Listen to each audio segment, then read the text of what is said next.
पत्र लेखन में जिन चीज़ों को लिखना चाहिए था, वो हम नहीं लिखे। कह रहे हैं ना कि इन बिंदु को भी स्पष्ट करने में हम अक्षम रहे, यानी जो टॉपिक था, वो सही ढंग से नहीं लिख पाए। वाक्य संरचना, शब्द विचार, वर्तनी संबंधी त्रुटियां अनेक छात्रों में देखने को मिली है। तो आप सोच लीजिए कि क्या चीजें हैं और किन चीजों पे हमें ध्यान देना होगा। कई बार हम ध्यान नहीं दे पाते और हमारे सामने ये प्रॉब्लम बढ़ती ही जाती है बच्चों। तो अब हमें इस तरीके से नहीं देखना है। अब हमें कम से कम हर चीज को बहुत गौर से देखना है। अब जैसे कि हमने पहला वाला देखा था ना कि विद्यार्थी का पहले परिचय। अगर वो परमिशन चाहता है तो वो किस क्लास में पढ़ता है या क्या करता है, मॉनिटर है क्लास का, लीडर है, जो भी है, वो क्लियर हो। योजना, जिस योजना पर वो काम करना चाहता है वो स्पष्ट हो। इलाका स्पष्ट होना चाहिए, कहाँ वो स्वच्छता के लिए ले जाना चाहता है। रिक्वेस्ट, प्रार्थना जो है वो भी स्पष्ट होना चाहिए। दूसरा प्रश्न जो है, मित्र को पत्र में अपने विद्यालय के छात्रों का, बधिर विद्यालयों के छात्रों की सहायता का वर्णन पहले होना चाहिए। समाज में विकलांग लोगों के प्रति लोगों को जागरूक करने का काम करना चाहिए। तो इन 4 चीज़ों पर हमें अपना ध्यान देना था, जो बहुत सारे बच्चों ने नहीं दिया है।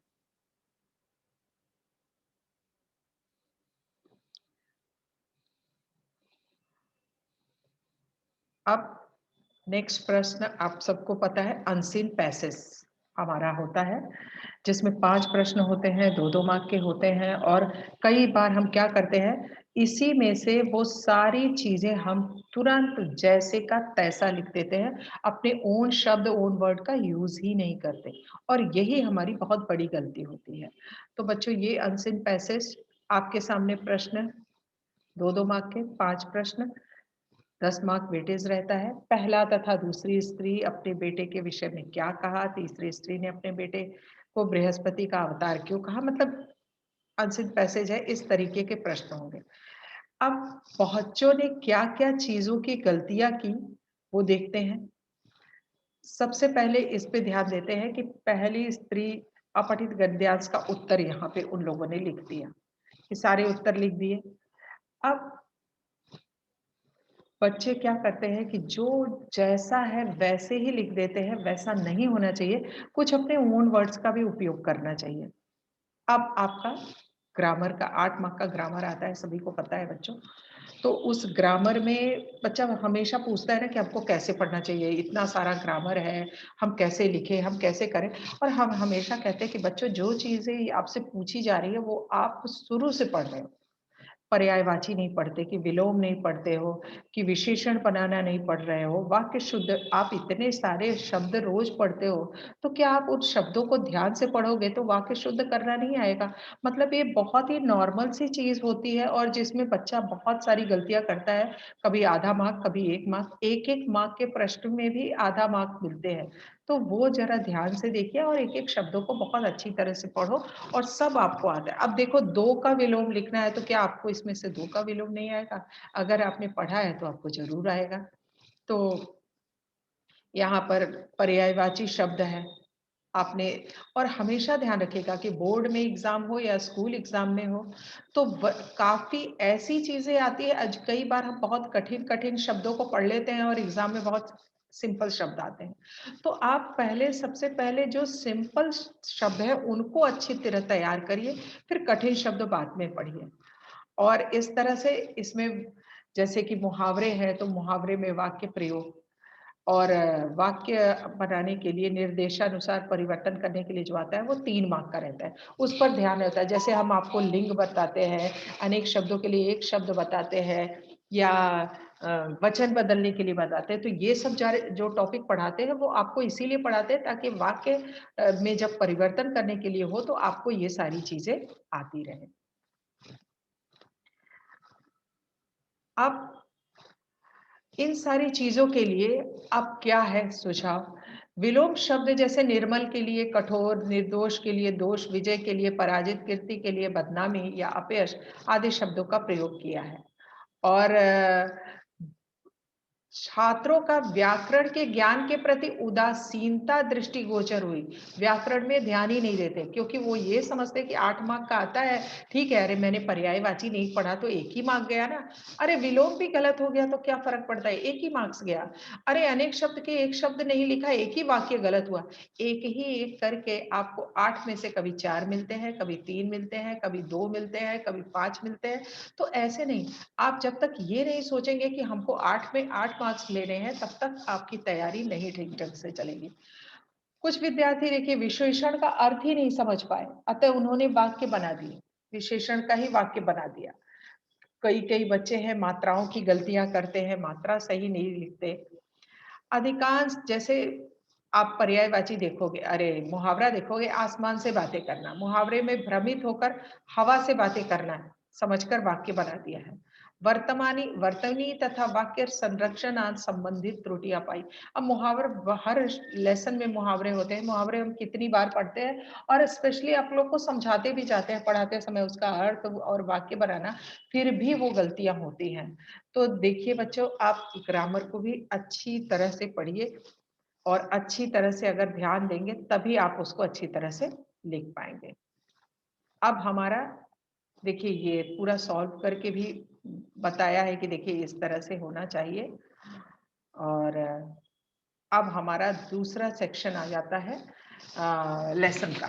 2019 का पेपर मैंने इसलिए नहीं लिया क्योंकि 2019 के पेपर में जैसे संदेह हुआ, काकी हुआ, ये सारे बोर्ड में अभी इस साल नहीं है, तो उनको उस टॉपिक पे मैं ज्यादा डिस्कस करके कुछ फायदा नहीं होता। जैसे बड़े घर की बेटी लेसन प्रेमचंद जी का लिखा हुआ लेसन है और बहुत ही अच्छा है, काफी इंटरेस्टिंग स्टोरी है और आपने उसको अच्छी तरह से पढ़ा होगा, तो एक एक डायलॉग आपको अच्छी तरह से समझ में आ गए होंगे। तो डायलॉग के ऊपर ही क्वेश्चन होता है। तो इसमें देखिए आनंदी की त्योरियां चढ़ गई। अब आनंदी की त्योरियां क्यों चढ़ गई थी, आप सभी को पता है। झुंझलाहट के मारे बदन में ज्वाला सी दहक उठी। बोली, जिसने तुमसे यह आग लगाई है उसे पाऊं तो मुंह झुलस दे। अब यहाँ पे किसके मुंह झुलसने की बात कर रही है, किससे ये बात कर रही है, अब इसी सब पे आधारित होगा प्रश्न। तो आनंदी की त्योरी क्यों चढ़ी हुई थी, वह किसका इंतजार कर रही थी, जाहिर सी बात है आप सभी को पता है। श्रीकंठ सिंह ने आनंदी से क्या जानना चाहा, क्योंकि श्रीकंठ वहां पर नहीं थे और ये सारी घटना जब हुई थी, तो अब वो आनंदी से जानना चाह रहे थे कि आखिर उस दिन ऐसा क्या हुआ जिसकी वजह से आनंदी इतनी नाराज हो गई। और इससे पहले लाल बिहारी और बेनी माधव सिंह ने श्रीकंठ सिंह से क्या कह चुके थे, ये हम सब पढ़ चुके हैं।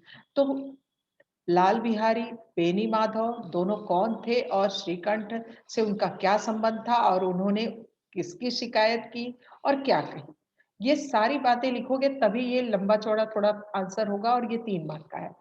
आनंदी ने घटना का हाल जानकर श्रीकंठ से को कैसा लगा और उन्होंने अपने पिता से क्या कहा, ये सारे प्रश्न के उत्तर आप सभी पढ़ चुके हो। और अगर लेसन को अच्छी तरह से पढ़ा होगा तो मुझे नहीं लगता कि कोई कठिनाई आपको इन प्रश्नों में का उत्तर देने में होगी। सेम आपका, अब इसमें गलतियां क्या हुई, अधिकांश विद्यार्थी इस प्रश्न का चयन किया पर कुछ छात्र त्योरी चढ़ने का अर्थ समझ ही नहीं पाए कि त्योरी चढ़ने का मतलब क्या होता है। उन्होंने विस्तार में से कहानी का वर्णन कर दिया और कुछ छात्रों ने प्रश्न के दोनों भागों में श्रीकंठ का नाम लिखा कि श्रीकंठ के पूछने पर आनंदी की त्योरी चढ़ी हुई और आनंदी श्रीकंठ की प्रतीक्षा कर रही थी। मतलब एक तरह से देखा जाए तो प्रश्न को तुमने ही उल्टा घुमा दिया और सीधा साधा है कि उसकी त्योरी क्यों चढ़ी हुई थी, वो 2 दिन से नाराज थी, बिना खाना खाए पिए बैठी हुई थी, अपने पति का प्रतीक्षा कर रही थी। आपने इन सारे प्रश्नों को किस तरह घुमाते हो ये देखिए। इस प्रश्न के उत्तर में विद्यार्थी ने जो दिया है कि मुख्य बिंदुओं का अभाव पाया गया। कुछ विद्यार्थी लाल बिहारी और बेनी माधव के कथन को लेकर भ्रमित रहे, कंफ्यूज रहे और उत्तर में मुख्य बिंदु का अभाव पड़ा। मतलब उत्तर क्या लिखना चाहिए वही नहीं लिख पाए। अभ्यास की कमी दृष्टिगोचर हुई, प्रैक्टिस नहीं थी। कुछ विद्यार्थी श्रीकंठ के क्रोध के बाद की स्थिति को स्पष्ट नहीं कर पाए। प्रश्नों के दूसरे भाग में अपेक्षाकृत मुख्य बिंदुओं का अभाव पाया गया। अब देखिए, मैं अगर अब ये बता रही हूँ तो बच्चे सोच रहे होंगे कि मैम इस चीज़ को क्यों इतना बता रही हैं। मैं इस प्रश्न के आधार पे आपसे होने वाली गलतियों के बारे में बता रही हूँ कि हमको लगता है कि हमने पढ़ा है और पूरी स्टोरी आती है, सब कुछ आता है, उसके बावजूद भी हमसे ये सारी गलतियाँ होती हैं। हम इन सारी चीज़ों को लेकर परेशान होते हैं और हम उसका सही ढंग से उत्तर नहीं लिख पाते, तो इसलिए उन प्रश्नों का उत्तर सही ढंग से लिख पाने के लिए लिखकर भी प्रैक्टिस होनी चाहिए और पढ़कर भी प्रैक्टिस होनी चाहिए। अब अगला प्रश्न आपका देखिए, प्रश्नों के उत्तर दिए गए हैं, इसको मैं नहीं पढ़ना चाहती। अब देखिए, ये लेसन जो है रात को बड़े जोर से झक्कड़ चला, ये तो जामुन का पेड़ है जो हमारे पोर्शन से निकल चुका है, तो इसके बारे में मुझे कोई डिस्कशन नहीं करना है, क्योंकि करके कोई फायदा नहीं है और इसके बदले में भी दूसरा पाठ आ चुका है। तो अब हम अगले प्रश्न पर आते हैं। सब दिन होत न एक समान। इतना आते ही आप सभी जान गए होंगे कि ये लेसन महायज्ञ का पुरस्कार का ये कथन है। इसमें देखिए, अकस्मात बुरा समय किसका आ गया? अब यहाँ पे 2 सेठ की बात हुई, एक सेठ, एक धन्ना सेठ। तो इसमें कई बार बच्चे कंफ्यूज होते हैं। बुरा समय आने के से पहले उसकी क्या दशा कैसी थी? क्या हालत थे और वो कैसा था? अपना बुरा समय दूर करने के लिए सेठ ने क्या उपाय सोचा? इस उपाय के लिए उन्हें किसके पास जाना पड़ा? ये सारी बातें। सेठ ने मार्ग में कौन-सा महायज्ञ किया था? क्या वह वास्तव में महायज्ञ था? समझा कर लिखिए। और कहानी का उद्देश्य। जब हम पढ़ाते हैं तो कई बार आपको कहानी का उद्देश्य, शीर्षक की सार्थकता समझाने का प्रयास करते हैं और कहते हैं कि ये दोनों चीज आप अच्छी तरह से समझिए कि क्योंकि कई बार और चरित्र चित्रण है तो प्रश्न लिखने में बहुत सहायता होती है। हर कैरेक्टर को आप अच्छी तरह समझते हो, वो कैसा है उसके बारे में जानते हो और उद्देश्य जब जानते हो तो और अच्छी तरह से आप समझा के लिख सकते हो। तो बच्चों, प्रैक्टिस बहुत ज़रूरी है और बिना प्रैक्टिस के 1 दिन के अंदर आप बहुत अच्छी तरह से नहीं लिख पाओगे। अब यहाँ पे उन्होंने क्या प्रश्न उसको एनालाइज़ किया है, क्या कहा है कि अधिकांश विद्यार्थी ने इस प्रश्न का चयन तो किया, वे उत्तर स्पष्ट रूप से देने में समर्थ रहे, सफल भी रहे। कुछ विद्यार्थी प्रश्न के दूसरे भाग में सेठ की दशा का वर्णन करने में असमर्थ हो गए, उनकी स्थिति का वर्णन नहीं कर पाए। अधिकांश विद्यार्थी ने इस प्रश्न का दूसरे प्रश्न का भी उत्तर सही लिखा है, पर कुछ ने धनी राम, तो कुछ ने सेठ, तो कुछ ने एक स्त्री के पास गए ऐसा लिख दिया है। भाषागत अशुद्धियां दृष्टिगोचर हुई है। जैसे हमने कहा ना कि पाठ के कैरेक्टर को अच्छी तरह से हमें ध्यान में रखकर लिखना चाहिए और कई बार हम क्या करते हैं कि उन कैरेक्टर को अच्छी तरह से नहीं समझ पाते, उनके नाम में गलतियां हो जाती है, उनके परिचय में गलतियां हो जाती है, तो वो ध्यान देना है। अब यहाँ पे तीसरे प्रश्न में कैसा है कि प्रश्न का पहला उत्तर सब सही लिखा, परंतु दूसरे भाग में क्या वह वास्तव में महायज्ञ था?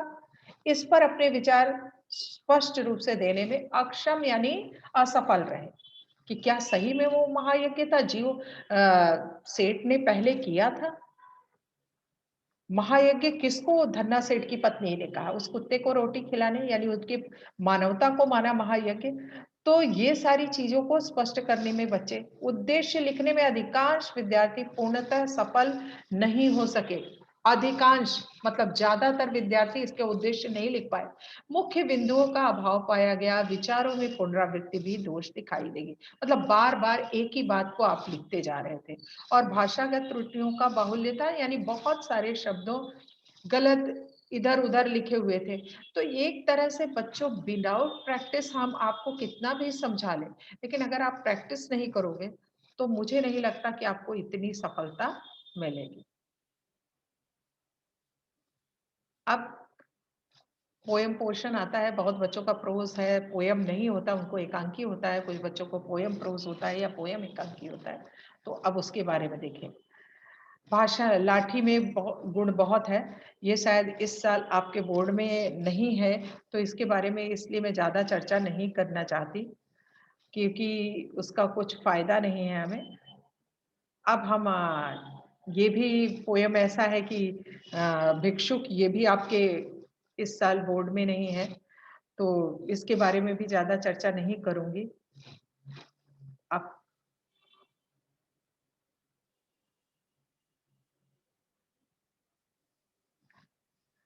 चलना हमारा काम है। मैं पूर्णता की खोज में दर-दर भटकता ही रहा।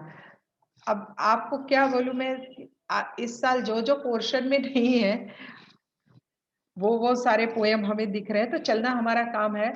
ये आपका पोर्शन में है, तो इसको अच्छी तरह से पढ़ मैं समझा देती हूँ। देखिए, पूर्णता की खोज में मैं दर-दर भटकता ही रहा, प्रत्येक पग पर कुछ न कुछ रोड़ा अटकता ही रहा, पर हो निराशा क्यों मुझे? जीवन इसी का नाम है, चलना हमारा काम है। बहुत अच्छी कविता है, और अगर आपने पढ़ा होगा, तो आपको प्रश्नों का उत्तर कि कवि ने मनुष्य के जीवन में के बारे में क्या कहा और क्यों कहा, पढ़ाते समय सब स्पष्ट रूप से समझाया गया है आपको। तो कवि के अनुसार जीवन का महत्व किसमें है, स्पष्ट कीजिए। जीवन में सुख दुख, आशा निराशा के प्रति क्या दृष्टिकोण होना चाहिए, अपने दुखों को, निराशा के लिए हमें किसको दोष देना उचित है या नहीं है, और क्यों, ये समझाकर लिखना है। प्रस्तुत कविता के माध्यम से कवि पाठकों को क्या संदेश देते हैं। अब हम कई बार इसके उत्तर में ही कंफ्यूज होते हैं। देखिए, इन्होंने कहा है अल्पांश विद्यार्थी, यानी बहुत कम विद्यार्थियों ने ये कविता को ही चुना। मतलब बहुत सारे विद्यार्थी ने ये प्रश्न ही नहीं अटेम्प्ट किया, वो ऊपर वाले दोनों की। और प्रश्न के प्रथम भाग का उत्तर लिखने में अधिकांश छात्र सफल हुए, परंतु क्यों का उत्तर लिखने में वे विफल रहे। प्रश्न था, तो उसका क्यों। ऐसे ही ज्यादातर छात्र इस प्रश्न के उत्तर लिखने में सफल रहे, परंतु कुछ छात्र पिछले प्रश्न के बिंदुओं को ही दोहरा दिया, यानी जो पहले प्रश्न के उत्तर में लिखा वही इसमें भी रिपीट कर दिया। ऐसा नहीं होना चाहिए बच्चों। छात्र प्रश्न के 3 भागों के ध्यान केंद्रित नहीं कर पाए। अब पोएम में भी कैसा होता है कि हम कई बार देखते हैं कि सिमिलर आंसर होता है, तो बच्चा सोचता है एक ही आंसर सभी में लिखते जाओ और मार्क्स मिल जाएंगे। ऐसा नहीं है, प्रश्न के आधार पर ही उत्तर लिखिए। लास्ट वाला है, अधिकांश विद्यार्थी द्वारा प्रश्न लिखने का प्रयास तो किया गया, छात्र को सफलता भी प्राप्त हुई, परंतु कुछ विद्यार्थियों ने मनगढ़ंत उत्तर लिख दिए और भाषागत त्रुटियां यानी भाषाओं का दोष, स्पेलिंग मिस्टेक, ये सारी चीजें हुई हैं। तो बच्चों, इन सारी चीजों पे हमें ध्यान देना है। अब आ जाता है आपका एकांकी, नया रास्ता। तो नया रास्ता हमारे यहाँ अभी बच्चों को तो है नहीं, तो इसके बारे में मैं चर्चा करूंगी नहीं। हम एकांकी पर चलते हैं।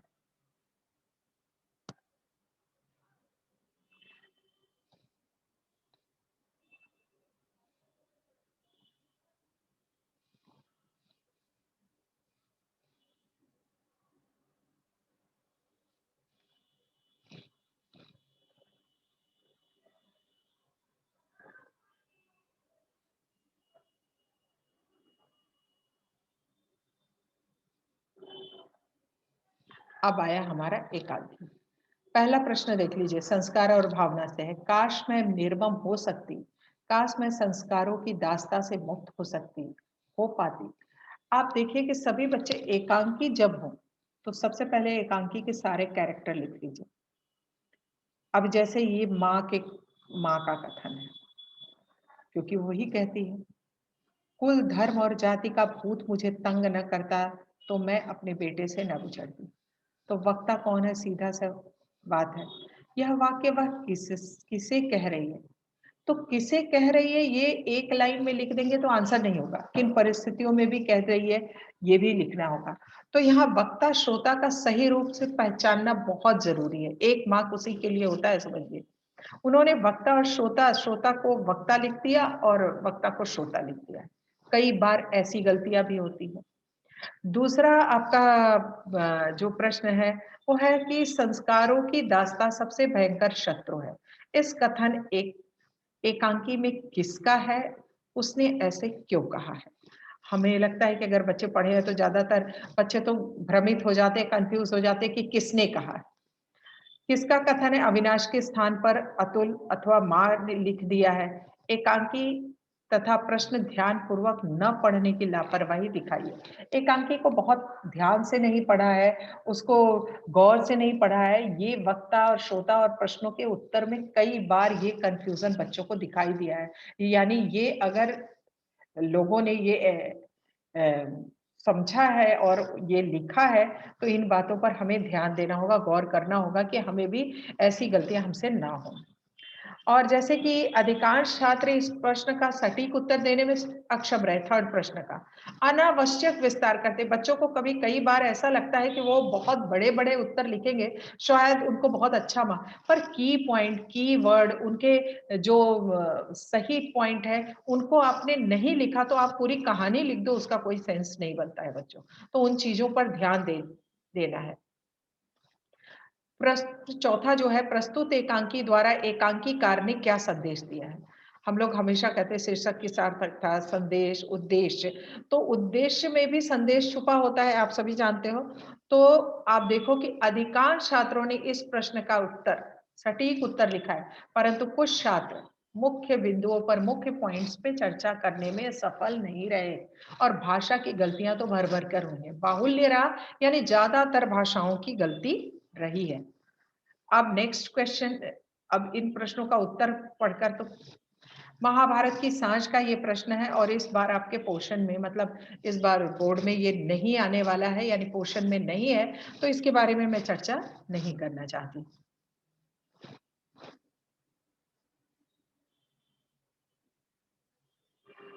आज कुसमय नाच रहा दीपदान का है ये, और दीपदान एकांकी आप सभी ने पढ़ा है। और इसमें आप देखोगे कि गिन चुन के कैरेक्टर का, पन्ना का, सोना का और बलबीर का, चंदन का, उदय सिंह का, सबके मतलब जो डायलॉग है उनको गौर से पढ़िएगा, क्योंकि कई बार हमें कंफ्यूजन भी होता है। तो अगर आपने अच्छी तरह से ध्यान नहीं दिया है तो आपकी गलतियां होने ही वाली हैं। तो इसमें भी हम देखते हैं कि पहला प्रश्न है कि उपर्युक्त कथन का वक्ता कौन है, उसका संक्षिप्त परिचय दीजिए। इसीलिए हम कहते हैं कि जब भी लेसन पढ़ो, एकांकी पढ़ो, तो चरित्र चित्रण को अवश्य ध्यान से पढ़ो, क्योंकि उससे ये हमें ये फायदा होता है कि अब जैसे प्रश्न के साथ वक्ता कौन है उसका संक्षिप्त परिचय दीजिए, तो वक्ता के साथ साथ चरित्र चित्रण पढ़ा है तो आप उसका परिचय बहुत अच्छे ढंग से लिख पाओगे। तो यहाँ पर विद्यार्थी ने इस प्रश्न का उत्तर सटीक सही लिखा है, पर कुछ छात्र ने पन्ना का संक्षिप्त परिचय देने में सफल नहीं रहे, समझ गए। और वर्तनी तथा वाक्य संरचना संबंधित गलतियां बहुत सारी हुई हैं, समझा बच्चों। अब आगे देखो, अधिकांश छात्रों ने दूसरा प्रश्न, नाच रंग का आयोजन किसने और किस उद्देश्य से किया। अब अधिकांश छात्रों ने इस प्रश्न का उत्तर सही लिखा, परंतु कुछ छात्र आयोजन का उद्देश्य स्पष्ट करने में सफल नहीं रहे कि आयोजन क्यों किया गया, वही नहीं बता पाए। अब तीसरा प्रश्न आपका है, बनवीर कौन था। तीसरा प्रश्न, बनवीर कौन था, उसका परिचय देते हुए उसका चरित्र चित्रण कीजिए। अब बनवीर, सभी ने लगभग सही उत्तर दिया है। कुछ विद्यार्थियों ने बनवीर का परिचय देने में असमर्थ थे, तो कुछ में हम ना आए, इसलिए हमें पाठ को अच्छी तरह से ध्यान से पढ़ना है, ध्यान से समझना है। और शीर्षक की सार्थकता देखिए, आपने हमने लेसन और एकांकी पढ़ा, इसमें कई 2-3 प्रश्नों में शीर्षक की सार्थकता, उद्देश्य, संदेश पूछा गया है। तो इनको भी हम हमारे मास्टर की हमारे नोट्स में सबसे पहले आप देखो कि कहानी का उद्देश्य, शीर्षक की सार्थकता जरूर दिया रहता है। तो इसको हर पाठ का, हर एकांकी का तैयार जरूर कर लें, क्योंकि कई बार ऐसे प्रश्न पूछे जाते हैं और हम उसमें असफल रहते हैं। अब यहाँ पे लिखा है कि कुछ छात्र शीर्षक की सार्थकता लिखने में असफल रहे, तो कुछ एकांकी से मिलने वाली शिक्षा का वर्णन करने में भी असमर्थ रहे और मुख्य बिंदुओं का अभाव पाया गया, यानी मेन पॉइंट्स, की वर्ड्स, की पॉइंट्स नहीं लिखा है बच्चों ने। तो वो कभी लिख पाओगे जब आप उसकी प्रैक्टिस करोगे, विदाउट प्रैक्टिस नहीं होगा।